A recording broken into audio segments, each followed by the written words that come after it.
Assalamualaikum warahmatullahi wabarakatuh. Yang terhormat Ibu Puput Puspitorini selaku dosen pembimbing mata kuliah Bahasa Indonesia, izin memperkenalkan diri. Nama saya Titin Ainur Rohmah dari tingkat 1 dengan NIM 22013.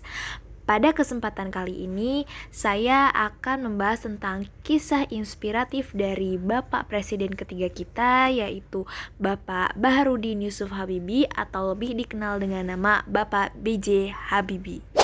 Pak Habibie dijuluki dunia sebagai Mr. Crack sejak ia menemukan rumus faktor Habibie.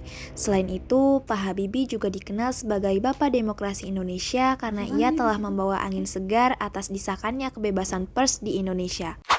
Penasaran dengan perjalanannya? Berikut adalah kisah Bapak Baharudin Yusuf Habibie.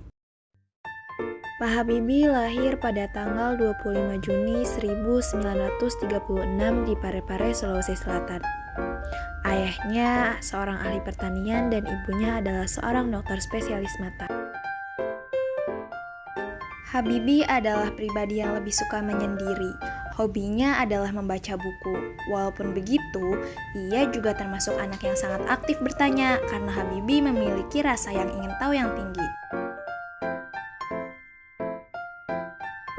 Waktu kecil, Habibie dipanggil Rudi oleh keluarga dan teman-temannya. Habibie bertemu Ainun kecil saat bermain kelereng dengan kakaknya.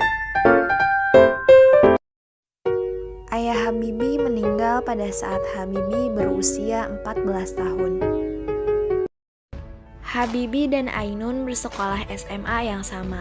Karena keduanya sama-sama murid pintar, guru SMA dan teman-temannya sering menjodoh-jodohkan mereka. Pada usia 18 tahun, Habibie berkuliah di Institut Teknologi Bandung atau ITB. Namun hanya 1 semester saja. Sedangkan Ainun muda mengejar mimpinya menjadi dokter dengan berkuliah di Kedokteran Universitas Indonesia atau UI. 1 tahun kemudian, tepatnya pada usia 19 tahun, Habibie berangkat ke Jerman untuk kuliah di Teknik Mesin RWTH Aachen, Jerman atas biaya ibunya. Saat menjalani kuliah di Jerman, Habibie juga aktif berorganisasi. Ia pernah menjadi Ketua Penghimpun Pelajar Indonesia atau PPI. Pada usia 24 tahun, Habibie lulus S1 dan langsung melanjutkan pendidikannya hingga S3. 1 tahun kemudian, ia harus kembali ke Indonesia untuk menikah dengan Ainun di Bandung, dan mereka memutuskan untuk menetap di Jerman. Usia 26 tahun, anak pertamanya yang bernama Ilham lahir.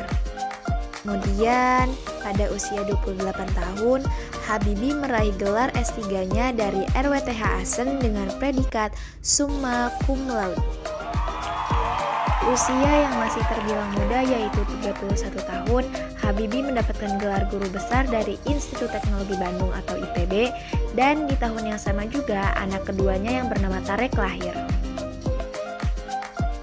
Setelah lulus, B.J. Habibie bekerja di perusahaan penerbangan yang berpusat di Hamburg, Jerman, yaitu Messerschmitt Bölke atau MBB, sebagai kepala penelitian dan pengembangan pada analisis struktur pesawat terbang dan kepala divisi metode dan teknologi pada industri pesawat terbang komersial dan militer dari tahun 1965 hingga 1973. Atas kinerjanya yang luar biasa, ia pun dipercaya menjadi direktur teknologi di MBB.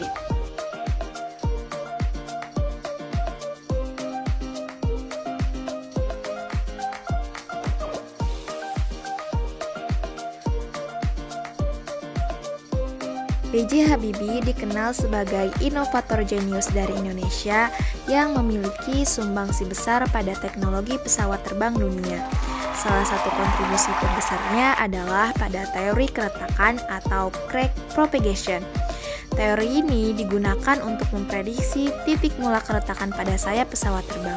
Pada teori ini, B.J. Habibie berhasil melakukan perumusan yang sangat mendetail, sehingga ia dijuluki sebagai Mr. Crack karena penemuan rumus faktor Habibie.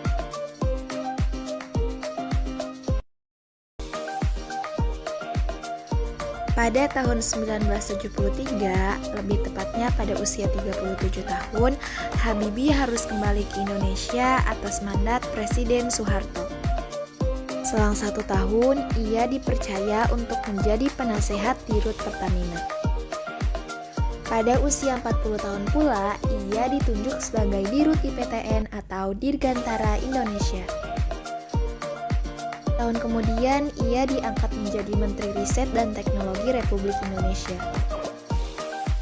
Pada usia 50 tahun, tepatnya pada tahun 1986, ia memulai proyek pesawat N250 bersama insinyur-insinyur kebanggaan Indonesia di Bandung. 2 tahun kemudian, ia diangkat menjadi Menteri Riset dan Teknologi untuk kedua kalinya. Hingga tahun 1992 pada usia 65 tahun, Habibie memiliki lebih dari 45 hak paten yang banyak digunakan oleh perusahaan penerbangan dan roket seperti Airbus. Di tahun tersebut juga, Habibie mendapat penghargaan Theodore van Karman.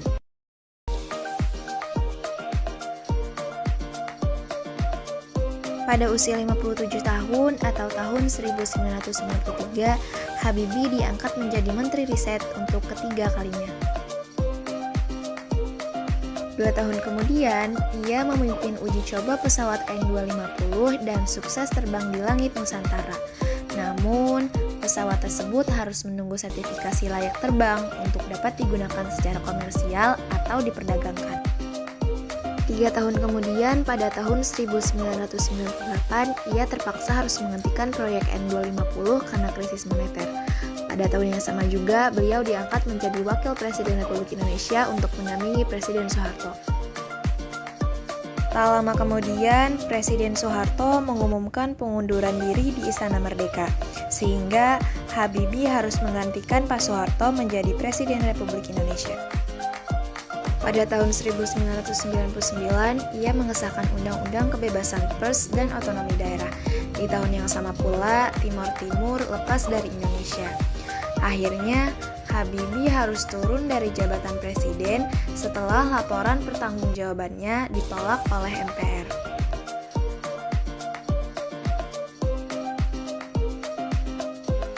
Tahun 2010, Ainun meninggal setelah berjuang melawan kanker ovarium stadium 4. Habibie sempat menderita psikosomatik malignan, yaitu suatu gangguan psikologi yang disebabkan oleh rasa sakit kehilangan orang terkasih.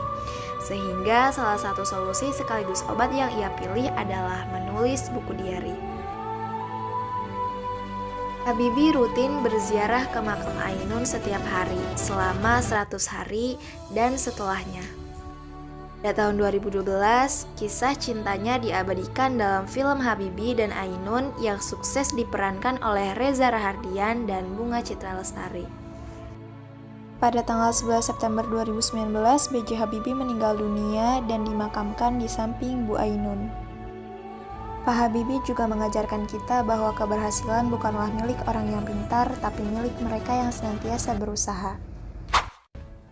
Itu tadi kisah inspiratif dari Bapak Presiden ketiga kita. Saya ucapkan mohon maaf apabila ada kesalahan kata atau kesalahan penulisan. Sekian dari saya. Wassalamualaikum warahmatullahi wabarakatuh.